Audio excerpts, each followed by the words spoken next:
FBI and their investigative teams have been fantastic with their leadership, and we also have the IRS here that's helping us track how these violent protesters are funded. What NGOs out there, what unions, what other individuals may be funding these violent perpetuators that are in these protests that take people who may be wanting to come and be peaceful, but instead turn these into very violent activities that go after law enforcement. That's just simply not acceptable. And I also want to thank our U.S. Marshals. They've been so great in helping us to secure facilities, but also operations, and also with transportation, that as soon as someone is arrested and brought into incarceration, that they are transported out and able to face prosecution and the consequences for their crimes. I want people to know that while these officers and these agencies and our military are here doing this work and these operations, that the people across this country are so grateful.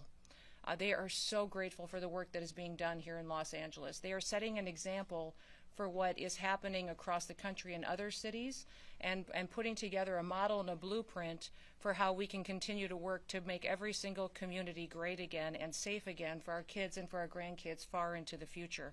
I've been in many different states with all the different components that I represent over the last 4 or 5 days, and everywhere I go, people stop me and say, tell everybody who's working in Los Angeles that is working to bring safety to those city streets and to those families and protect those small business, tell them thank you.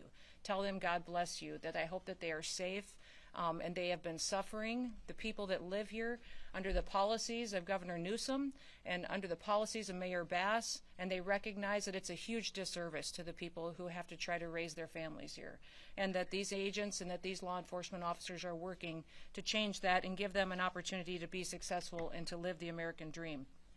Listen, many officers have been assaulted over the last several days. We did see before that assaults against law enforcement and ICE officers go up over 400%. In this situation, we've seen that increase even more. It's not acceptable. If you assault a law enforcement officer, we are going to come after you and we are going to arrest you, prosecute you, and put you away. That is not going to work. And under this administration with President Trump's leadership, one person is not better than another. Just because you think you're here as a citizen, or because you're a member of a certain group, or you're not a citizen, it doesn't mean that you're going to be protected and not face consequences from the laws that this country stands for. We have a Constitution.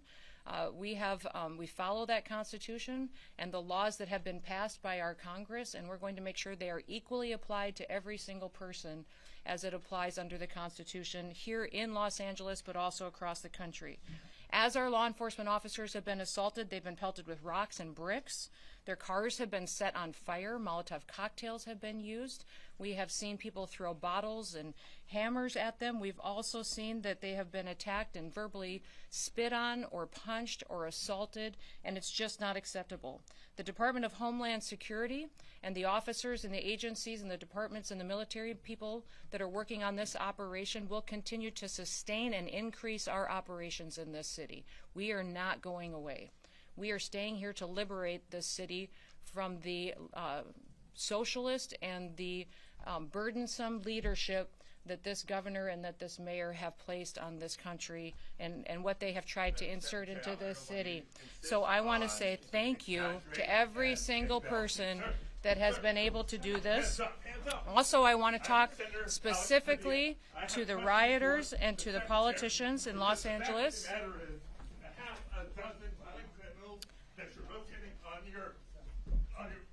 I also want to talk about specifically how many of our ICE agents have been doxxed for doing their duty, how they have been targeted, and how their families have been put in jeopardy, and that we're not going to allow that anymore as well. That those individuals who are purposely endangering our ICE agents and our law enforcement officers and their families will be prosecuted for what they are doing as far as perpetuating violence on them. I want to know that the American people are grateful for our law enforcement officers. We will always respect them, and that President Trump is thankful for the leadership that has been shown by all of these agencies. In fact, President Trump did call in, and I did visit with him today, and he also visited with all of these agencies here this morning and thanked them for what they are doing to make sure that they are protecting the United States of America. The images that we've seen out of Los Angeles the last several days has simply been un-American by the protesters protesters and the violence that we've seen perpetuated. Masked thugs are assaulting police officers. They're setting vehicles on fire. They're waving foreign flags on American soil while burning American flags. And they've damaged public property and destroyed private businesses. We need to make sure that we are continuing to protect the citizens that live here and want this community to be safe. Let me give you just a few examples of those who have been rioting that many politicians like Gavin Newsom and Karen Bass are defending. There was a Vietnamese illegal alien who committed a mass shooting at a graduation party in 1994 that we've been able to take off the streets. A Filipino illegal alien that was convicted of an assault with intent to commit rape that we've been able to bring up into custody and incarceration. You see behind you some more profiles of individuals that have brought into custody through the operations we have here. A Mexican illegal alien convicted of willfully cruelty to a child, and on and on and on. Those individuals and those criminals are now off the streets of Los Angeles because of the activities that have been conducted here in the last several days and will continue to operate for days to come. When these riots first began on Friday night, a federal law enforcement building was surrounded by over 1,000 violent rioters, and it took Los Angeles Police Department 2 hours to respond. So we are going to continue to operate with our federal partners and continue to keep asking the governor and the mayor for their support and their backup in these operations to make sure that all of our law enforcement officers are protected while they do their work. We're going to protect American cities from lawlessness, and we'll do what it takes to put the American citizens first and make sure they have the opportunity to sleep safely in their beds at night. I just want to say God bless all of our men and women of the military that serve, all of those who serve in our law enforcement agencies and in public service that make great sacrifices away from their homes and from their families, but they do it because they believe in America, and they believe in freedom, and they believe in law and order, and that is what we are doing right here today and will continue to do for days to come until Los Angeles once again is at peace. So with that, we'll turn it over to our next speaker, which I believe will be Todd Lyons from ICE. Thank you, Madam Secretary. I'm Todd Lyons. I'm the acting ICE director. Also, I'm the National Incident Commander for the situation. But I would just like to say thank you to Secretary Noem. She said it best. There's really not much more I can say. It's without her leadership that we wouldn't be out here conducting this mission. President Trump fully has our back on this one, and we're doing the will of the American people. I want to thank the brave men and women of ICE, HSI, ERO, our attorneys with the Office of Public Legal Counsel, because without them, this would not be possible. They put their lives on the line every day. You also see my fellow agency heads here with me, and many that are not up here on stage. The men and women of law enforcement have been putting themselves in harm's way every night since we've been here in Los Angeles. What we've done here is taken a whole government approach for this immigration mission. You know, under the last administration, there was millions upon millions of people that we don't know who came to this country. They were let in, that now have turned violent, criminals. Also, we have known suspected terrorists and gang members. Since January 20th, we've been making arrests in Los Angeles and all around the country. But specifically, we've focused on gang members, human traffickers, violent drug dealers, and rapists. You know, the Secretary brought it up. You know, the rhetoric of a lot of elected officials and people is what really caused this. We've heard so much. If ICE had a criminal warrant, if ICE had a judicial warrant, cities would cooperate with us. On this past Friday, you saw that. You saw the men and women of ICE and these other DOJ partners executing a criminal warrant on a criminal immigration enforcement case. Yet the city turned against us and we had violent protesters. And that just won't happen because the men and women of ICE won't be deterred by this. We're going to be out there every day conducting our law enforcement mission. No protesters are going to block our way because the brave men and women of ICE and these DOJ partners you see up here, along with our partners with the Los Angeles Police Department, are going to ensure that we handle these protesters, but we are out there safely conducting these operations, and we will get the worst off the street. And I also like to thank the Department of Defense and National Guard who has come here to assist us on that. You know, we will prosecute all these cases. Just, you know, the Secretary highlighted so many, you see them up here. But we have a wanted man from Mexico who fled and hid in Los Angeles for killing a woman. You have an MS-13 gang member who killed 2 individuals during a botched catalytic converter theft ring case. These aren't the individuals you want in Los Angeles. These aren't the individuals you want in the United States. ICE is going to keep doing their job, and we're going to do it to our best of our ability with our DOJ partners. But with the Secretary's leadership In the full support of the U.S. Attorney to prosecute these criminals, we will continue enforcing the immigration mission that President Trump and the American people expect us to do. So with that, I'm going to turn it over to the FBI. Thank you, sir. Good morning. My name is Akil Davis. I'm the Assistant Director in charge of FBI Los Angeles.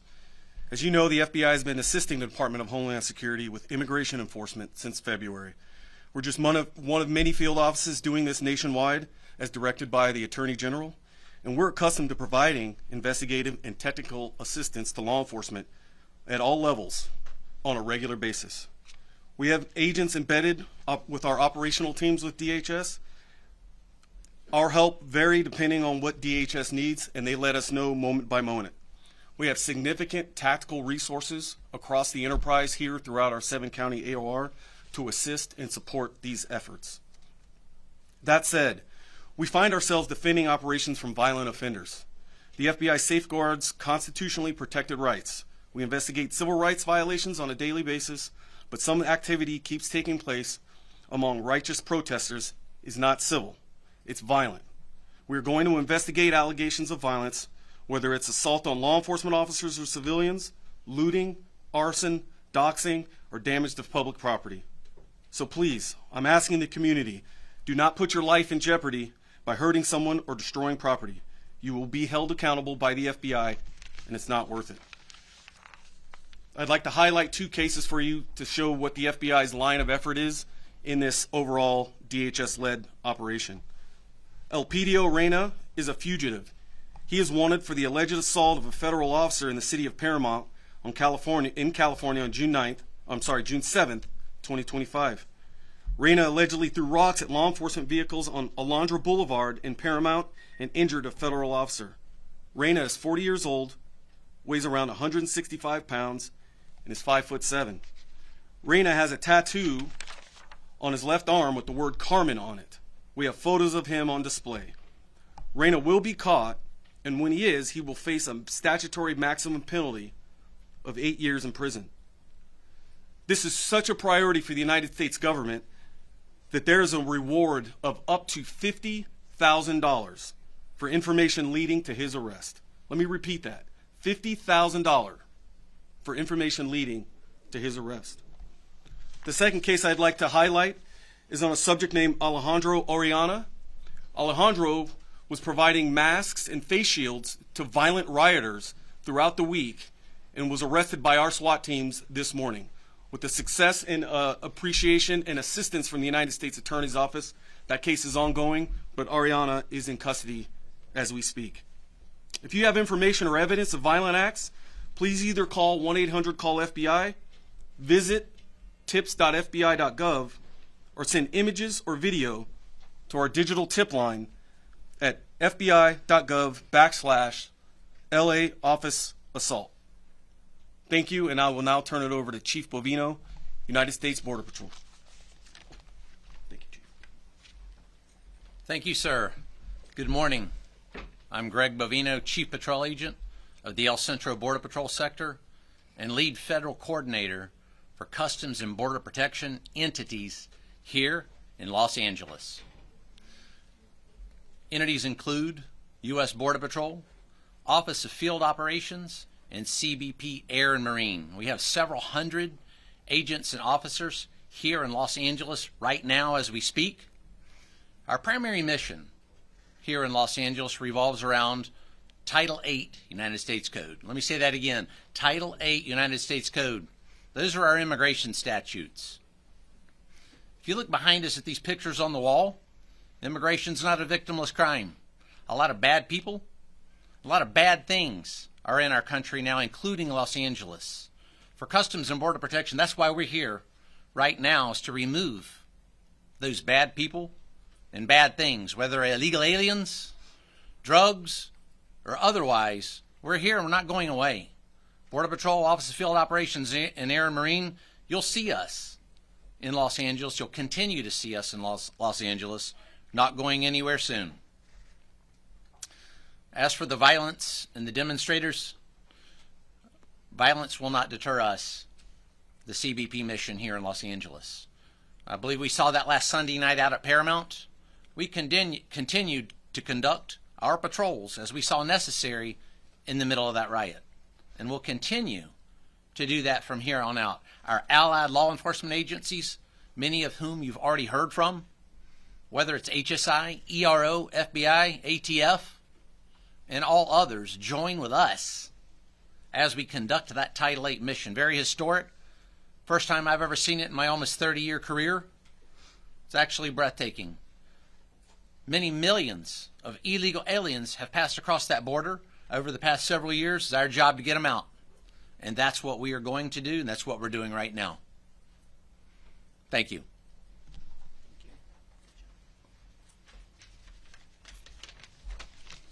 Good morning. My name is Kenny Cooper. I'm a Special Agent in Charge, ATF, LA Field Division. The Department of Justice will not be deterred from enforcing this nation's laws.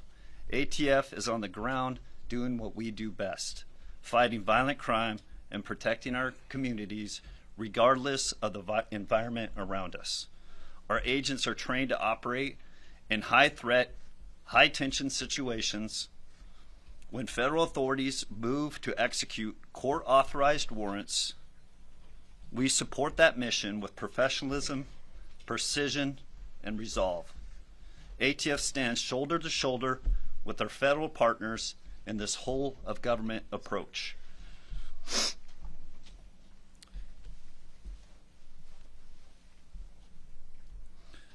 ATF stands also shoulder to shoulder, including to carry out our immigration enforcement mission.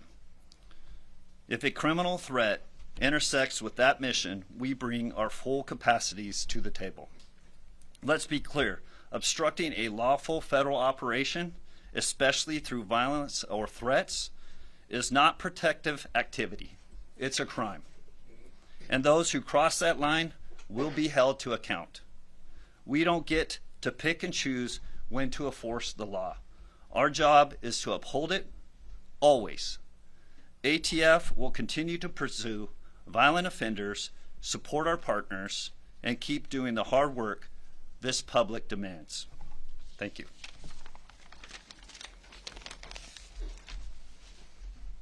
Hello, everyone. I'm Bill Asaley, the United States Attorney for the Central District of California. On behalf of my office and the Department of Justice, I'm here to show our support and our collaboration with the Department of Homeland Security in their mission to protect the American people and to do immigration enforcement operations, specifically at targeted known criminals, which is the primary focus of most of our missions to date. I want to also thank the National Guard and the military. We had judicial warrants to do what we did on both Friday and Saturday. And the amount of resistance and organized agitators that showed up to try to impede us was overwhelming, and we're really grateful to the President for deploying the Guard, which allowed us to continue our mission undeterred, to enforce the law, and to keep our people and our buildings safe. And that's really important. And my office has been aggressive in bringing charges. We charged several people over the weekend who dared to assault our agents. They threw rocks, they threw stones, they were breaking up concrete. It was out of control and it was violent.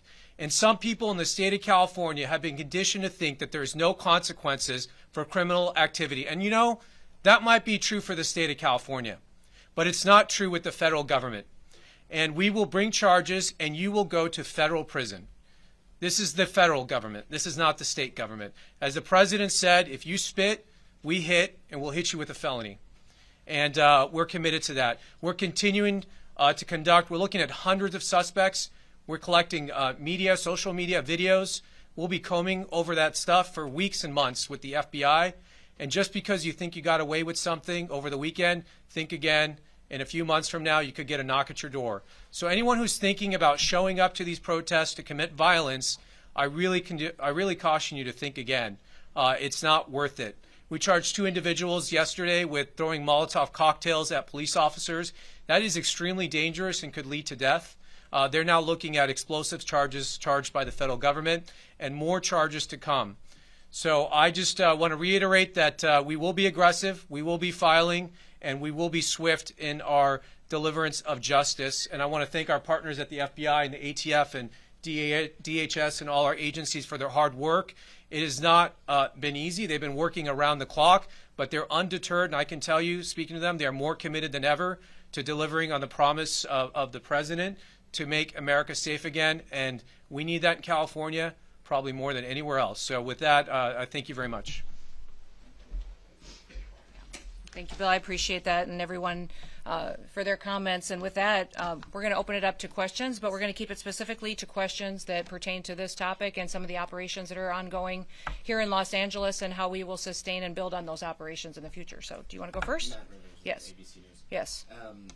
A question for you about future planning. We know that there's more protests planned for this weekend. Yes. Is DHS actively planning on requesting more assistance from DoD, more troops, given those protests that are coming? Is this the administration's new playbook? You know, what I would say is that I'm not going to telegraph exact statistics and numbers and what we are doing as far as participation with the military, but we do have several thousand engaged here in Los Angeles right now.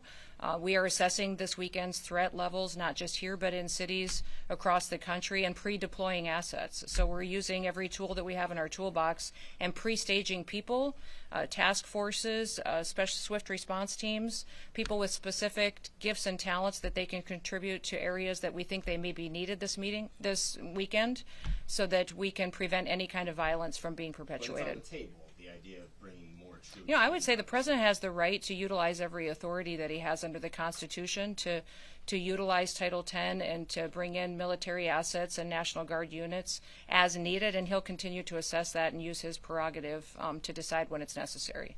Yeah. Madam Secretary, you had previously asked the Defense Secretary to direct troops to arrest people. Is that something you'd still like to see? You know, I think what I had talked was a conversation with the Department of Defense to ask them to use the authorities that they have in conjunction with the president to make sure that there's consequences for people who perpetuate violence. So that is what the assessment is, and they're being utilized to the fullest extent to which the president wishes to at this point in time. And I'm so thankful we have a U.S. attorney and a Department of Justice that is going out there and prosecuting these crimes as well. That's something that was very different under the Biden administration, that is a game changer now. We have a president now that believes in the rule of law and that is going to make sure that when people break the law, no matter who you are, that you will be prosecuted and you will be brought to justice. Yes, sir. Madam Secretary, Yes. Salvador Duran with Innovation Network. Yep. Two questions for you. The first one is, do you have an estimated number of people that have been detained and deported? And the second question I have to ask you, would you please address Senator Padillas' interruption to your press conference? You know, I'm not. Consider Yeah. even pressing charges for what we just witnessed here. Oh, you know what? I don't even know the senator. He did not request a meeting with me or to speak with me. So when I leave here, I'll have a conversation with him and visit and find out really what his concerns were. I think everybody in America would agree that that wasn't appropriate. That if you wanted to have a civil discussion, especially as a leader, a public official, that you would reach out and try to have a conversation. For instance, I have left voicemails for Governor Newsom wanting to have a conversation. Has he returned them? No. He hasn't. I know that the White House has reached out and had conversations with Mayor Bass as well. And so that's what you do to try to start these conversations and ask for partnerships. Unfortunately, we haven't met that in this area. I'll visit with the senator and find out really what his concerns are and what we can do. And as far as the estimate number of people that have You know, what I would say is that we have over 1,500 people that we have been interdicting with, arresting for different situations, and we will continue to build on that. That's been just over the last few days. Know that we have more assets now today than we did yesterday. We had more yesterday than we did the day before, so we are only building momentum.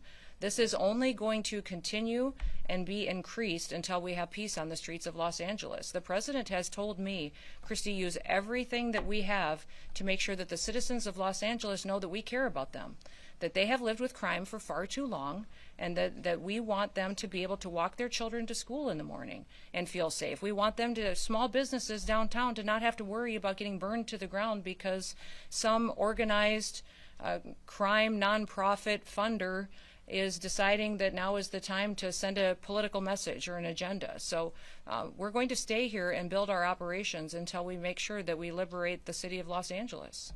Yes, back there. I'm going to do two more if that's okay. Go ahead. Can you talk a little bit about the specific number in terms of immigration-related arrests that you made, both daily and you know, or not only specifically Well, we literally have tens of thousands of targets. So I think that's what's more important.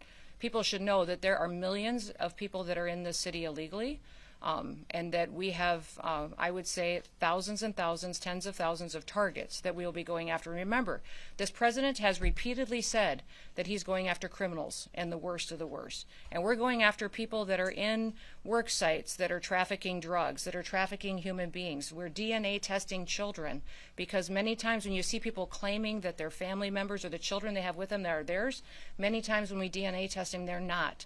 They're really peddling our children, and they have human slavery going on, child trafficking, pedophilia. So we are going after those individuals that we have intelligence on, and we will continue to only build on that. And yes, I'm sorry to get to you right away. There is some rhetoric out there that some of the people who have been detained, arrested, in detention are not criminals or do not have a criminal history. Can you address that? There's a lot of rhetoric out there that claims... Well, there's a lot of rhetoric and there's a lot of false information and a lot of fake news. So I'd appreciate it if you guys would start covering the facts. And we'll get you all that information that we possibly can. Now, there may be people that because of the targets that we were out there arresting, that were with those individuals, they were collaterals that were spending time with them, and all those people will be vetted. And remembering, still in the United States, if you come into this country illegally, you have committed a crime. And so when you do that, we have to go through and follow the law and make sure that we're adjudicating that and dealing with that appropriately. So the president's targets and priorities are the criminals that have perpetuated violence. But also, once again, I'm going to remind everybody, you have the opportunity to self-deport. We will buy you a plane ticket. We will give you $1,000 when you land in your home country, or if you go home to Mexico, and then we will get you scheduled so that you can come back to this country legally. You will have the opportunity to come back to the United States of America. If you don't do that and you wait until we come and arrest you and have to remove you, you will never get the chance to come and live in the United States of America again. The president has been clear on this. So I'd encourage you to get on the CBP Home app, and you can self-deport today. And we will facilitate that. You can take your entire family with you, people and your loved ones, and we will facilitate you coming to this country correctly. Everybody has the opportunity to do that. If you wait until we have to arrest you, you will never get to be an American, much less live here and work here and be able to pursue the American dream. Last question. Madam Secretary, Alejandro Ortiz with Telemundo 52. Yes. You just said that you go after the worst of the worst. Mm-hmm. But we've seen ICE arresting immigrants in front of their court hearings when they go to their annual immigration check-ins. Even if they're going And remember, through the these legal are people... process, are we sending the message as a country that people, even with no criminal record, and that they're taking the legal correct path, are not safe from If they took the detention? legal correct path, they would have come here legally. They wouldn't have come into our country illegally. Second of all, Some of them they are have not final criminals. They removal have come orders. here and They have maybe final... overstay their visa. They have final That's a removal criminal. orders, and we're That's following... That's a civil offense, but not a criminal record. It is actually under the acts that the president has invoked it through his executive orders. It actually is a criminal offense. And so one of the things that we need to remember is that when you're going out there and talking about what is happening with individuals who are in this country illegally, is that they have the opportunity every single day to return back home. And we will work with them and facilitate that and work with their families. But if they choose to wait back and to not make that decision today, then they are subject to this type of operation that will target those that have criminal activity and backgrounds and perpetuators of violence first. Those are our targets. But we are going to make sure that we're bringing peace back to the city of Los Angeles. She told me she has hundreds of cases of people coming in asking for asylum. They go to their immigration check-in. So my only question to you, I'd say a question back to you is, which laws in the United States should be enforced and which ones shouldn't? I mean, my job, here's the deal, guys. My job is not to pick and choose which laws we enforce and which ones we don't. We have laws in this country, and they matter. If you want the law changed, go to Congress. When's the last time you went to Capitol Hill and told your senator or representative to change it? That's what they need to do. This is the perfect time for Congress to make a decision on how they want people in this country to be able to have an opportunity to come here legally and to fix this. We, as law enforcement officers and as a national security department and agency, my job is to uphold the law, and that's what I will continue to do. Yes, sir, I'm going to finish with you. And I kind of like the Bass Pro hat, too, so I'm going to go here, and then I'm going to go to you. So go ahead. Yes. Is this unique to Los Angeles? Nope, these operations... I will say these operations have been much more difficult because of Los Angeles and California's sanctuary policies. SB 54 has been difficult for us, and we don't have the backup of your local law enforcement.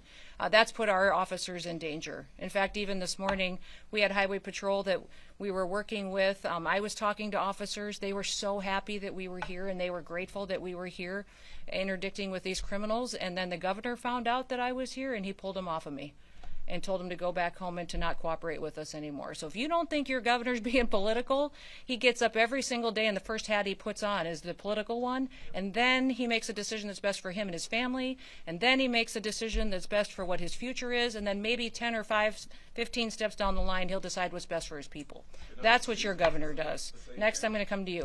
Thank you, Mr. Secretary. Can you talk about the potential change in policy with President Trump talking about maybe suggesting exemption for longstanding farm workers and hotel workers? Yeah, I think the president recognizes that we have some Department of Labor regulations and laws that we can utilize in certain situations, and he and I have discussed this at length and with other cabinet officials, and it's the president and I will continue to look at that and evaluate what we can do as far as individuals and facilitating a workforce in this country that we know are people who want to be here legally, what the consequences are for them breaking the law, because everybody, when they break the law, there has to be consequences. But what we can do to facilitate making sure that those who really do love the United States of America have the opportunity at some point to live here and to be a part of our future and to be a part of this country and our economy and the dream of raising their children here. All right. Thank you, everybody. Appreciate it. I've been traveling around Los Angeles all morning. I saw a lot of graffiti, a lot of destruction. I saw quite a bit of where we saw some of the activity. We were staying close to downtown where we were last night. It was very interesting to me. I would have preferred to have gotten into some areas that I know I was respecting the curfew because I landed after midnight and then we left the hotel this morning before 5 a.m., around 5 a.m. So, but some of those areas that we were able to see, it makes me sad. This is a phenomenal state, and this is such a beautiful city. So and people dream. But you only saw downtown. No, I've been driving. I mean, we've been in the car most of the morning doing different operations and out with our agents. But I mean, are you not? Don't you want your downtown to be beautiful? No, I just wanted to know. I would say. To know your impression of yeah. what you've seen, if it was only downtown. Yeah. You've seen other parts of. No, I mean, I've been here many times before. I've been, but as far as this trip, we've been out on operations with law enforcement officers, and so we've covered quite a bit of territory. And I'll still be here doing different things in different areas. But I would say that everybody should want their downtown. And if you're a business owner in a downtown, if you're a family that lives there, you want it to be safe. And you want it to be beautiful and somewhere people want to come. Thank you, everybody. Thank you, everybody. Appreciate it. Thank you. We will take any follow-ups later. Thank you. You bet.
go. Most of the folks should know their way around. They want to bring them downstairs where this gentleman right here can help lead the charge. We'll head to the West Annex. West Annex? Yeah. West Annex. They'll escort you guys just right through here.